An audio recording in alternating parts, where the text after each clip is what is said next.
আসসালামু আলাইকুম। Sathil commerce school online এবং সাথিল commerce solution offline Masterpara Maijdi Noakhali শাখার পক্ষ থেকে সবাইকে জানাচ্ছি শুভেচ্ছা ও অভিনন্দন। আমি এফআর সাথিল পাটোয়ারি, প্রভাষক কফিলউদ্দিন বিশ্ববিদ্যালয় কলেজ এবং প্রাক্তন প্রভাষক সোনার বাংলা কলেজ কুমিল্লা।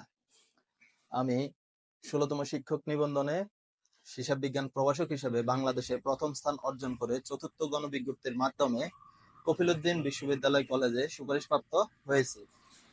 আজকে আমি হিসাব বিজ্ঞানের যে ক্লাসটা নিব তা হচ্ছে লেনদেন। এখন দেখো, লেনদেন জানতে হলে সর্বপ্রথম আমাদের একটা লেনদেনের প্রবাদ আছে।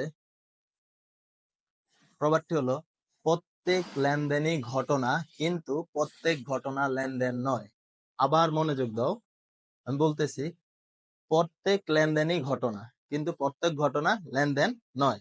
মানে যতগুলা লেনদেন আছে সবগুলাই কিন্তু ঘটনা, আর পৃথিবীতে যা ঘটে সব কিন্তু লেনদেন নয়। তাহলে আমাদের লেনদেন জানতে হলে আমাদের সংজ্ঞায় বা আমাদের প্রবাদে আমরা বুঝছি যে লেনদেনটা ঘটনার সাথে পারস্পরিক ভাবে জড়িত। তো আমাদের ঘটনা সম্পর্কে জানতে হবে। এখন আমরা যদি বুঝি ঘটনা কি, আমরা জানতে চাই যদি ঘটনা কি, তাহলে আমরা বুঝবো দৈনন্দিন আমাদের সাথে যা ঘটে।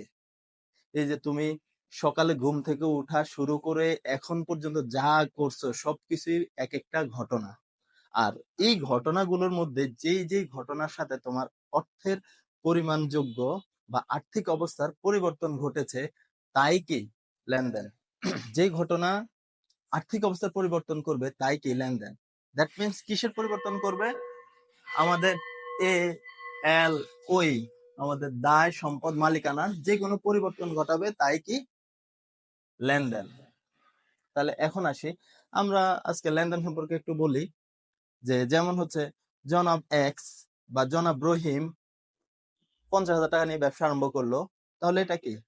এখন জনাব রহিম যে ব্যবসা আরম্ভ করছে, সে টাকা নিয়ে আসছে, তাহলে তার কি আর্থিক অবস্থার পরিবর্তন করছে? কার? ব্যবসা প্রতিষ্ঠানের। সে ব্যবসা প্রতিষ্ঠান নগদ টাকা পাইছে, আর তাহলে নগদ টাকা তার একটা সম্পদ বৃদ্ধি পাইছে। একই সাথে ব্যবসা প্রতিষ্ঠানের মূলধন, মালিকের কি মূলধন বৃদ্ধি পাইছে।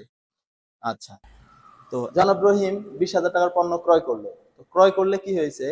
তার 20,000 টাকা নগদ একটা সম্পদ হ্রাস পেয়েছে, এবং তার ব্যয় ব্যয় বৃদ্ধি পেয়েছে।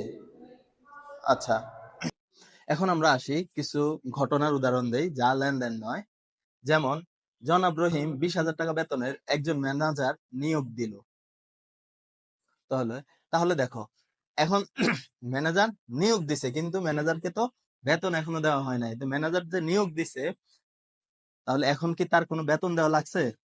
লাগে নাই। হ্যাঁ, তাহলে আজকে আমরা, এটা হচ্ছে কি লেনদেন নয়, এটা একটা ঘটনা। ম্যানেজার নিয়োগ হয়েছে, কর্মচারী নিয়োগ হচ্ছে, বা যারাই নিয়োগ হয় ওইগুলা কি লেনদেন নয়, এটা হচ্ছে ঘটনা। কিন্তু এটা আবার লেনদেন হবে কবে? যেমন মাস শেষে ম্যানেজারকে 10,000 টাকা বেতন দেওয়া হলো, বা মাস শেষে ম্যানেজারকে 20,000 টাকা বেতন দেওয়া হলো, তখন কিন্তু আমার আর্থিক অবস্থার পরিবর্তন ঘটবে। কি ঘটবে? আমার 20,000 টাকা কি নগদ সম্পদ কমে যাবে, এবং আমার 20,000 টাকার খরচ বৃদ্ধি পাবে, ম্যানেজারের বেতন পাবো। তাহলে এখানে কি হচ্ছে? আমার আর্থিক অবস্থার পরিবর্তন ঘটছে। আচ্ছা, তো আমরা আরেকটু জিনিস দেখি যেটা লেনদেন নয়। যেমন, 20,000 টাকা পণ্য বিক্রয়ের ফরমাইশপত্র পাওয়া গেল। ফরমাইশপত্র আমরা বুঝি কিনা যে আমার কোনো ক্লায়েন্ট আছে যারা বলছে যে ভাই আপনার কাছ থেকে 20,000 টাকা পণ্য কিনবো, তাহলে এটা একটা কি ফরমাইশ পাওয়া গেল আমার। আর এই ফরমাইশ পাওয়া মানে আমার বিক্রয় হয় নাই। হ্যাঁ, সে বলছে নিবে, নাও তো নিতে পারে। তো যদি সে বলছে নিবে, একটা বলে গেছে, তাহলে এটা কি লেনদেন নয়, এটা একটা ঘটনা। কিন্তু ঠিক আছে, এটা একটা ঘটনা। আর যদি আমি বলি 20,000 টাকার পণ্য বিক্রয় করলাম, তাহলে তাহলে এটা কিন্তু লেনদেন। কিভাবে লেনদেন? বিক্রয় নামক একটা আয় বৃদ্ধি পাবে, এবং নগদ নামক বা প্রাপ্য হিসাব নামক আমার একটা সম্পদ বৃদ্ধি পাবে। আচ্ছা, আর আজকে আমরা ঘটনা এবং লেনদেন সম্পর্কে জানলাম। আগামী ক্লাসে আমরা ইকুয়েশন অথবা সমীকরণ সম্পর্কে জানবো, যা সমীকরণ ছাড়া আসলে লেনদেনগুলো বিশ্লেষণ করা সম্ভব না। তো সমীকরণগুলা কি আমরা জানি? হিসাব সমীকরণ a = l + ওই, বা সম্পদ ইকুয়াল টু দায় প্লাস মালিকানা সত্ত্ব, এবং আর এই মালিকানা সত্ত্বটা মানে কি, মালিকের দাবি। এটাকে যদি আমরা ভাঙি তাহলে কয়টা পাওয়া যাবে, মূলধন, উত্তোলন, আয়, ব্যয়, এই চারটা। তো এগুলো আমরা চিনতে হবে। আমরা নেক্সট ক্লাসে হিসাব সমীকরণ সম্পর্কে ভিডিও দিব। আজকের জন্য এটুকুই, ইনশাল্লাহ পরবর্তী ক্লাসে আবার দেখা হবে। আসসালামু আলাইকুম ওয়া রাহমাতুল্লাহি ওয়া বারাকাতুহু।